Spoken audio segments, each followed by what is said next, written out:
अच्छा एक और सवाल है, अभी जैसे कोरोना की बात आप कर रहे थे, तो कोरोना के वक़्त में आपके पास भी पेशेंट्स आए होंगे, तो आपने उस वक़्त दीदी ठीक किया कोरोना में कोरोना तो को? देखो, कोरोना एक वायरस था और वो अटैक करता था। अब मैं इसके बारे में बताऊं। हाँ। अब ये कोरोना, आपने एक पहला मैं बोला, ये जब पर्चा वाला ने तब क्यों नहीं बताया कोरोना आने वाला है, तो सरकार पहले से थोड़ी तैयारी करके रखता था ना।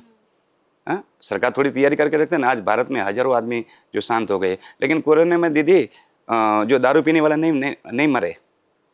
अच्छा। मार्क कर लेना आप। हुँ। मैं जो बोलता हूँ, मैं तुम्हारी साइंस की भाषा में बोलूँगा। तुम साइंस वालों को पूछ लो, कोई दारू पीने वाला कोरोना में मरे, कोई बीड़ी पीने वाला कोरोना में मरे? क्योंकि ये जो फेफसा है ना, हाँ। फेफसा पे अटैक करता था। दारू पी पी के उसको फेफसा में तो वो घंट वो ऊपर वो लग गया था, मलाई चढ़ गई थी। हाँ, तो वो अटैक नहीं कर पाए? बीड़ी पीने वाले को मलाई चढ़ गई थी, वो दोनों ही नहीं मरे, दूसरा तो अच्छे अच्छे निपट गए। मतलब जिनके फेफड़े साफ थे वो निकल हाँ, लिए? और वही आप मार्क कर लो ना दीदी, आप मार्क कर लो ना। कौन जो है, दुनिया बोलती है लहसुन प्याज मत खाओ, मैं बोलता हूँ ठोक के लहसुन प्याज खाओ अगर शरीर को स्वस्थ रखना है। अच्छा। और तो तुम साइंस बोलते हैं, आयुर्वेदी में सबसे अच्छा जो किसको बोला गया है, तो लहसुन को ही बोला गया है, प्याज को बोला गया है। अभी इतनी गर्मी है तुम्हारे खिस्से में, तुम दुनिया को बोलते हो लहसुन प्याज मत खाओ, मैं बोलता हूँ लहसुन प्याज खाओ। तुम्हारे एक इतना प्याज ले लो, उसको टुकड़ा कर दो, खिस्से में रख दो, तुम धूप में निकल जाओ, तुम्हारे को लू लगेगी नहीं। ये पावर उसमें है। और दुनिया बोलता कोई भी बंद कर दो। हुँ। तो कोरोना के वक़्त में आपके पास जो पेशेंट आए आपने ठीक किया?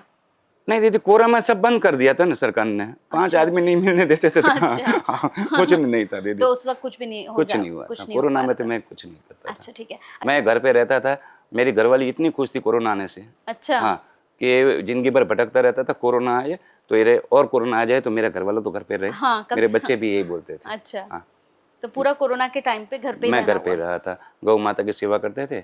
और मैं, मेरे बच्चे, एक बेटी एक बेटा, और मेरे परिवार, मेरी मम्मी मम्मी पापा तो मेरे बहुत टाइम पहले शांत हो गए। अच्छा, तो आपके घर में मतलब ये तो फिर अच्छी बात है ना कि आपके घर के लोगों को डॉक्टर के पास तो जाने की ज़रूरत पड़ती मेरे नहीं मेरे होगी। मेरे परिवार में आज आज भी कोई डॉक्टर के पास नहीं जाते, लेकिन मैं दवाई भी बनाता हूँ ना।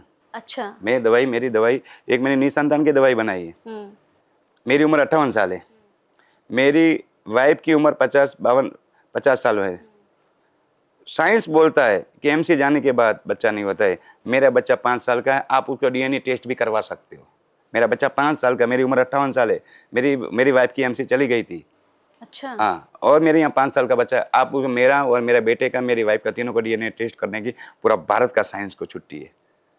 जहाँ से साइंस पूरा होता है वहीं से हमारा आध्यात्मिकता चालू होती है। अच्छा, ये भी पॉसिबल है? पॉसिबल नहीं, मैं मेरे खुद का उदाहरण देता हूँ, दूसरे का नहीं। हुँ। मेरा खुद का उदाहरण देता हूँ। मेरा बेटे को डीएनए टेस्ट कर लो, तुम मेरा टेस्ट कर लो, मेरी वाइफ का डीएनए टेस्ट कर लो आप। लेकिन वो एमसी बंद होने के बाद तो फिर बड़ी मैं मुश्किल हो जाती है मैंने ऐसी एक दवाई बनाई है। कि उसके बंद होने के बाद भी हो सकते हैं? हाँ, अच्छा। और वो दवाई बनती है 1500 1300 1400 रुपया में। सब झाड़ बूढ़ की मुट्ठी। दीदी ये आज तुम्हारा साइंस आया, तुम साइंस साइंस लगते हो, साइंस साइंस। आज से 100 साल पहले जब तुम्हारा पिताजी कि मेरे पिताजी, तब आज से 50 साल पहले कहाँ कहाँ हॉस्पिटल थी? जिले में एक रहती थी सिविल हॉस्पिटल। हुँ। हाँ, कोई नहीं था। ये जो आयुर्वेदिक है, आयुर्वेदी ने आज तक मजबूत रखा। लेकिन तुम्हारा साइंस है ना, आदमी कमजोर हो गए। पहले आदमी 100 साल जीते थे आयुर्वेदिक के इलाज से। अभी तो 70 साल में तो अटैक आकर ठूं हो जाता है। हुँ।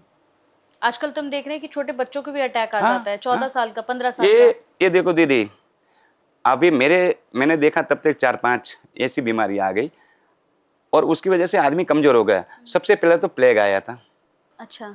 उसके बाद एक चिकनगुनिया आया। हाँ। अभी तुम्हारी उम्र, मतलब तुम्हारे हिसाब में चिकनगुनिया तुमने देखा, तुमने प्लेग शायद देखा होगा, नहीं देखा पता नहीं। हाँ, जब भूकंप आया था हाँ। 2002 में, तब एक प्लेग आया था। अच्छा। उसके बाद एक चिकनगुनिया आया वो था। किस तरह की बीमारी थी? वो चिकनगुनिया ऐसी थी कि ये तुम्हारा ये कर लेता था, ये पूरा जितने जितने जॉइंट है वो फिट हो जाता था। कैल्शियम जो शरीर में बनता है, कैल्शियम बनाना बंद कर देता था शरीर जम। आज भी जिसको जो चिकनगुनिया का जो मरीज होगा। नहीं, उस टाइम जिसको चिकन, आज भी उसका हाथ पैर कमर आज भी दर्द करता होगा। हाँ। ये कोरोना आने के बाद आदमी नपुंसक कर दिया, आदमी की ताकत कमजोर करवा दिया। ये कोरोना आने के बाद आदमी को कमजोर कर दिया, क्योंकि उसका लम्स पे ही अटैक कर दिया। बिल्कुल। अच्छा, आपके पास जो ये शक्तियाँ हैं, जिस तरह से आप इलाज कर रहे हैं, तो इसके लिए कोई मतलब आप इसे सिखाना चाहेंगे आगे? कोई योग्यता लगेगी किसी को अगर सीखना हो? अगर किसी को ऐसी इच्छा हो कि मैं जब तक जीऊँगा तब तक किसी का 1 रुपया नहीं लूँगा, और सामान्य आदमी, मैं आज भी दो ही कपड़ा पहनता हूँ, ना कभी बाल में तेल डालता हूँ, और दूध, रोटी, गुड़ और लहसुन वाली चटनी खाता हूँ। अगर ये खाने की किसी की ताकत हो तो आ जाओ मेरे पास, और आपको कम से कम 6 महीने मेरे साथ रहना। उसको खाना-पीने की जवाबदारी मेरी है, बगैर कुछ मिलेगा नहीं, मैं किसका लेता नहीं, किसको देता नहीं। 6 महीने रहो, 6 महीने में आपको एक-एक नस की जानकारी। कंबल तो किसी को नहीं मिले, कंबल तो माता रानी दी है, लेकिन हाँ, जो मेरे को 50 साल का अनुभव है नसों का, वो मैं सब सिखा दूँगा उसको। अच्छा। हाँ, कंबल नहीं मिलेगी, कंबल तो मैं माता रानी, वो तो माता रानी के प्रसाद है।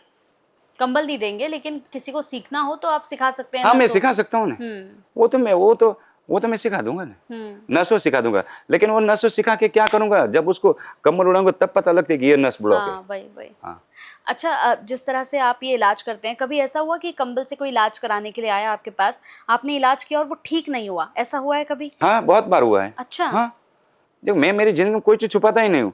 मेरे यहाँ कौन ठीक नहीं होता पता है? अभी आप लोग सुबह से बैठे हो, और ये कोई विधायक, कोई सांसद, कोई बड़ा आदमी, कोई बड़ा बाबा, कोई बड़ा संत, कोई बड़ा फकीर आके आगे बैठ गया लाइन में, आगे बैठ गया लाइन में। वो लोग सुबह से बैठे, उसकी हाई लगती है, मैं उसको देखता हूँ, पूरा मंत्र मारता हूँ, उसको पूरी ताकत लगाता हूँ, उसकी पूरी नसें खोलता हूँ।